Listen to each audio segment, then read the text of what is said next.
Atlas 2024 நெட்ஃபிளிக்ஸ்ல Tamil double ஒரு sci-fi action movie Jennifer லோபல் இந்த படத்தை லீடோட எடுத்து நடிச்சிருக்காங்க. இப்போ இந்த படத்துடைய கதையை பார்த்துடலாம். வீடுகளில் வீட்டு வேலை செஞ்சுட்டு இருக்கும் டொமஸ்டிக் ரோபோ இவங்க எல்லாத்தையும் தன்னுடைய கட்டுப்பாட்டுக்குள்ளார கொண்டு வந்துடும் வில்லன் ரோபோ.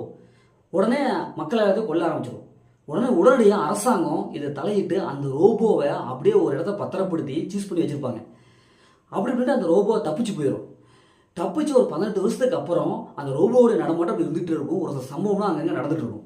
இப்போ இதனை எப்படியாவது கட்டுப்படுத்தணும் அப்படின்னு சொல்லிட்டு உடனே கவர்மெண்ட்டே நம்ம ஹீரோயினுடைய ஹெல்ப் கேட்பாங்க. உடனே ஹீரோயின் இந்த ரோபோட்டுடைய நடவடிக்கைகளை எப்படியே கட்டுப்படுத்தும் களத்தில் இறங்குவாங்க. ஏன்னா அவங்களுக்கு பிளாஷ்பேக்கில் இந்த ரோபோவில் நிறைய சம்பவம்லாம் நடந்திருக்கும். இப்போ இறுதியில் ஹீரோயின் அந்த ரோபோட் எப்படி கண்டுபிடிச்சாங்க இறுதியில் என்னாச்சு அப்படிங்கிறதா இந்த படத்துடைய வரலை. இந்த படத்துடைய பாசிட்டிவ் பார்த்தாவே இது ஃபியூச்சரில் நடக்கிற மாதிரி காமிச்சிருக்காங்க. என்னடா அது ரோபோட் வச்சு இப்படிலாம் நடக்குமா, ரோபோட்டில் இப்படிலாம் வந்துருக்குமா அப்படிங்கிறத நமக்கு இருக்குது. ஃபர்ஸ்ட் ஹாஃப்லாம் சூப்பராக கொண்டு வந்துருக்காங்க. ஸ்க்ரீன் பிளே பொறுத்த வரைக்கும் ஃபர்ஸ்ட் ஹாஃப் கடைசி வரைக்கும் ஓரளவுக்கு நல்லாவே கொண்டு வந்திருக்காங்க. படத்தை எல்லாமே சூப்பராக பர்ஃபார்ம் பண்ணியிருக்காங்க. அந்த ஹீரோயின் ஆகட்டும், அந்த ரோபோ காமிக்கிறது அப்படின்ட்டு எல்லாமே சூப்பராக கொண்டு வந்திருக்காங்க. படத்துடைய சினிமோட்டோகிராஃபி ஹை குவாலிட்டி மிக்ஸில் அப்படி கொடுத்துருக்காங்க. அதேமாதிரி ஜிஜி விஎஃப்எக்ஸ் இதெல்லாம் ஓரளவுக்கு தரமாக கொடுத்துருக்காங்க. மியூசியம் மியூசிக் நல்லா இருக்கு. படத்தோட தமிழ் டபுள் வாய்ஸ் ஒவ்வொரு கேரக்டருக்கு அந்த தமிழ் டபுள் வாய்ஸ் கொடுத்துருக்காங்க.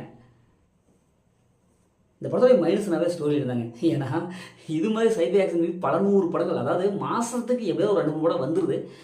இவங்க சொல்லப்பட்டிருக்க அந்த ஸ்க்ரீன் பிளே செகண்ட் ஹாஃப்லாம் அதே மாதிரி தான் காமிச்சிருக்காங்க. எந்த விதமான ஒரு சேஞ்சஸ் இல்லை. பார்த்து பழகப்பட அதே சீன்ஸ் தான். பொதுவாக இது மாதிரி ரோபோட் படம் இப்படி தான்ப்பா வரும் அப்படிங்கிறது தான் இருக்குது. பல சீன்ஸ் ப்ரிடிக்டபுளாகவே இருக்குது. இன்னும் கொஞ்சம் ட்விஸ்ட் அண்ட் டர்னிங் எல்லாம் இன்னும் கொஞ்சம் பக்காவாக மெயின்டைன் பண்ணிக்கலாம். நம்ம ஈஸியாக கெஸ் பண்ணி நடக்கிறது தான்ப்பா நடக்கும் போது அப்படின்றது தான் இருக்குது. அந்த ட்விஸ்ட் அண்ட் டர்னிங்கை இவங்க மெயின்டைன் பண்ணால் விட்டுட்டாங்களோ அப்படின்னு தான் இருக்குது. இவங்க செகண்ட் ஹாஃப் கிளைமேக்ஸ் மூவி போகும்போதுலாம் இன்னும் கொஞ்சம் வேறு மாதிரியான சீன்ஸ் எல்லாம் கொஞ்சம் டிஃப்ரெண்ட் ஆங்கிள் நம்ம கொடுத்துருக்கலாம். ஏன்னா இதை விடவே பயங்கரமான படம்லாம் வந்துருச்சுப்பா. நீங்கள் ஹாலிவுட் மூவி பார்த்துருந்தீங்கன்னா ஏகப்பட்ட படம் விதவிதமான நல்ல ஒரு ஆக்ஷன் சைஃபை எல்லாம் ஏகப்பட்ட படம் வந்துருச்சு. அதை கம்பேர் பண்ணுறப்போ இது நபாஸ் அப்படிங்கிறத இருக்குது. இந்த படத்தை ஃபேமிலியில் பார்க்கலாம். படத்தில் ஒரு சீன்ஸ்லாம் இருக்குது, அதை ஸ்கிப் பண்ணிட்டு ஃபேமிலியோட பார்க்கலாம். முதல்ல அந்த படம் எப்படி இருக்குது சூப்பராக சும்மா இருக்கணும். இந்த படம் ஒரு ஒன் டைம் வச்சு தான் நான் சொல்கிறேன். ஓகே, இதே மாதிரி அடுத்த ஒரு புதிய மூவி ரிவ்யூஸ் உணர்வு உங்கள் கவி பாரதி.